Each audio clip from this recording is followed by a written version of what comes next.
देखो ये आपका 10 नंबर सवाल है इसी एक्सरसाइज का। तो त्रिभुज एबीसी के शीर्ष आपको दिए हैं ए 3,0 है और बी आपका है 0,6 है और सी 6,9 है। रेखा डीई जो है वो भुजा ए बी और ए सी को 1:2 में विभाजित करती है, बांटती है। सिद्ध करना है त्रिभुज एबीसी का क्षेत्रफल बराबर 9 गुणा त्रिभुज एडीई का क्षेत्रफल ज्ञात करना है। तो सिद्ध तभी होगा जब हमें दोनों त्रिभुजों का क्षेत्रफल पता हो। ठीक है, तो इन सवालों को हल करने के लिए आपको डायग्राम की जरूरत पड़ती है, तो तभी आप इसे समझ सकते हैं। तो इसे समझने के लिए आपको ये कई बार परीक्षाओं में आते हैं, तो ये बड़ी बड़ी परीक्षाओं में भी दिए जाते हैं। जब तक हमारे पास बेसिक कंसेप्ट नहीं होता है तब तक हम इन सवालों को अच्छे से नहीं लगा सकते हैं। ठीक है, तो इन चीजों को हम अच्छे से समझते हैं। तो क्या करते हैं, पहले त्रिभुज बना लेते हैं। तो त्रिभुज कैसे बनाते हैं, देखिए एक त्रिभुज बना लिया हमने A B C, A B और सी। इनके निर्देशांक हमें दिए 3,0 है, बी 0,6 है और सी हमारा है 6,9 है। प्रश्न ये कह रहा है कि जो भुजा हमारी डीई है, कौन सी है, डी, वो 1:2 में किसको, ए बी और ए सी को। तो इसका मतलब इधर हमारे 2 हिस्सा रहेंगे, इधर 1 हिस्सा रहेगा। तो ये 1 हिस्सा और 2 हिस्सा, तो 1:2 में डिवाइड करती है। इस भुजा का नाम क्या है, डी और ई। ठीक है, ए बी को भी 1:2 में और इसको भी 1:2 में ही विभाजित करती है। ठीक है, तो सबसे पहले क्या करते हैं, त्रिभुज एबीसी का क्षेत्रफल ज्ञात कर लेते हैं। तो त्रिभुज एबीसी का क्षेत्रफल ज्ञात करना है, तो सॉल्व। तो त्रिभुज एबीसी का क्षेत्रफल बराबर 1/2। फार्मूला पता है, प्रत्येक सवाल में ये सूत्र लगा है। तो त्रिभुज एबीसी का एरिया क्या होता है, x1 यहां से स्टार्ट करते हैं, तो 3 रहेगा इंटू बाई टू कितना 6 माइनस बाई 3 कितना 9 प्लस x2 कितना मेरा 0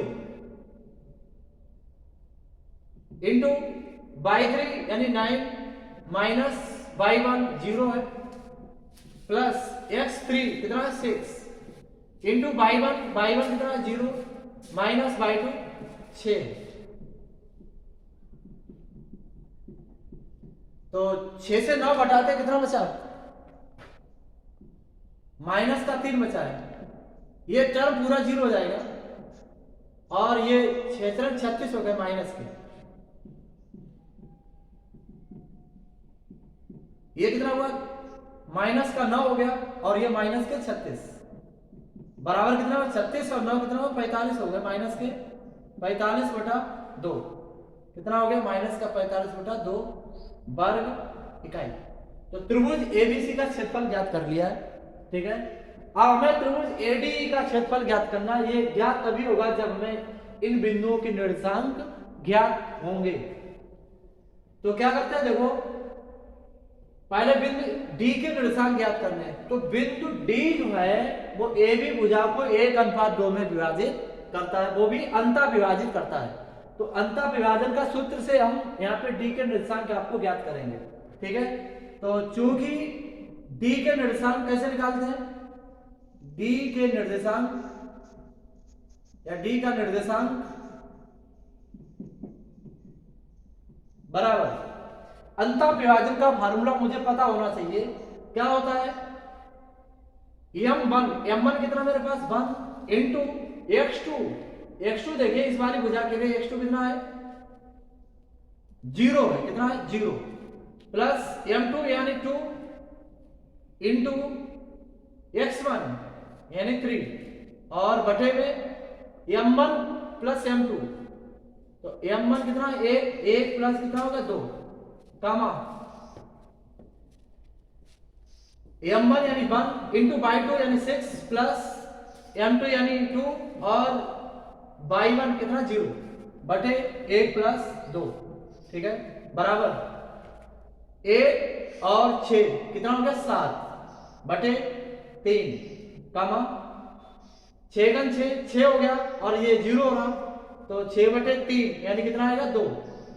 तो ये वाला निर्देशांक हमारा कितना हो गया 7/3 कामा 2 हो गया है, ठीक है।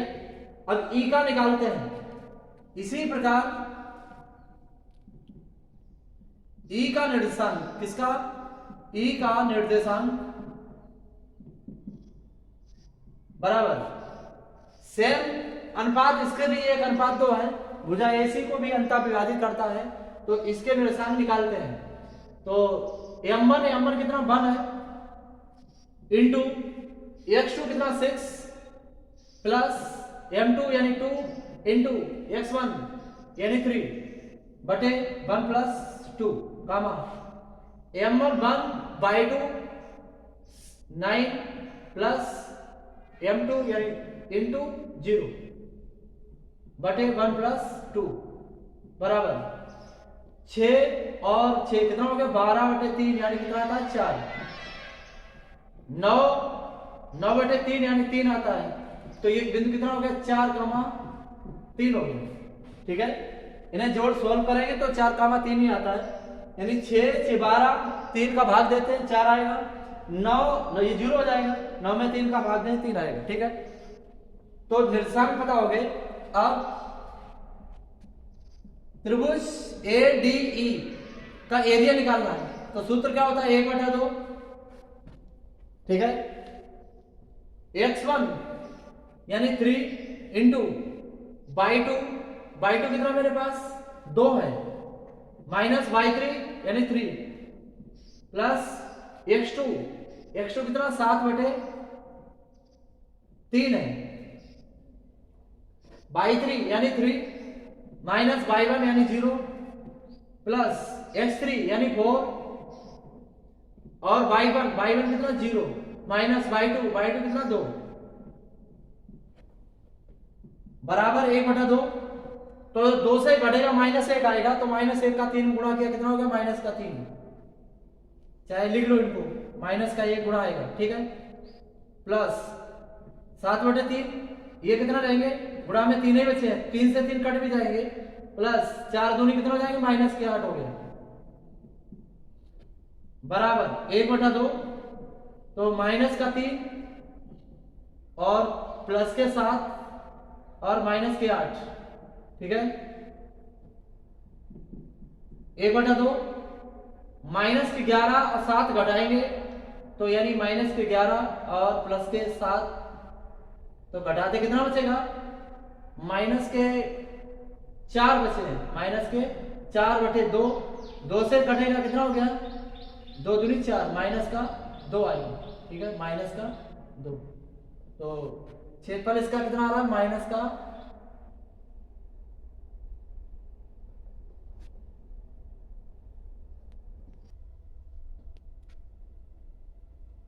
देखो यहाँ पे बिंदु D का निर्देशांक यहाँ पे मिस हो गया थोड़ा, यहाँ पे 1 गुणा 0 था, तो यहाँ पे 0 आना सही था, तो 0 जब आ जाएगा तो ये 0 हो गया, 3 दूनी 6 में 3 का भाग देंगे तो ये हमारा कितना हो जाएगा 2 आएगा, तो ये हमारा कितना रहेगा 2 रहेगा। इससे हम निकालते हैं, दोबारा रिपीट कर लेते हैं, 1/2 x1/2 कितना मेरा 2 है, माइनस y3 हमारा 3 है, ठीक है। यहाँ तक यहाँ पे x2 हमारा मिस्टेक है, x2 कितना है 2 ही है, और y3 यानी 3 है, माइनस y1 ये भी सही है, प्लस x3 4 है, और y1 माइनस y2 यानी 0 - 2 बिल्कुल सही है, यहाँ तक सही है। ये भी हमारा 3 यानी -1 बचेगा, यहाँ पे मेरा कितना रहेगा 2 रहेगा, कितना रहेगा 2, और इधर कटेगा नहीं, यहाँ पे 3 रहेगा, ठीक है। इधर -8 है, सही है। तो इधर ये वैल्यू हमारी हो जाएगी कितनी -3, और ये 3 दूनी 6 हो जाएगी, कितनी हो जाएगी 6 हो जाएगी, ठीक है।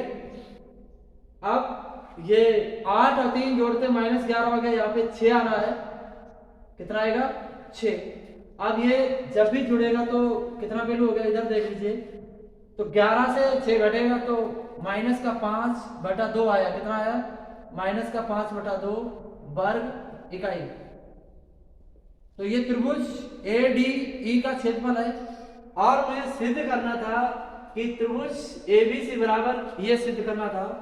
तो मेरे पास तो त्रिभुज सिद्ध हो गया हमारा। त्रिभुज ABC का क्षेत्रफल इंटू 9 और इंटू इसका एरिया कितना था, त्रिभुज ADE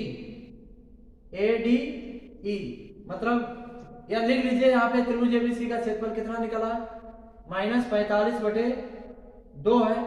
इसे हम लिख सकते हैं -5/2 गुणे 9 लिख सकते हैं। तो ये जो एरिया हमने निकाला वो किसका है, त्रिभुज ADE का क्षेत्रफल निकाला -5/2। तो इसके स्थान क्या लिख सकते हैं, AD। तो त्रिभुज ABC बराबर 9 पहले लिख देंगे।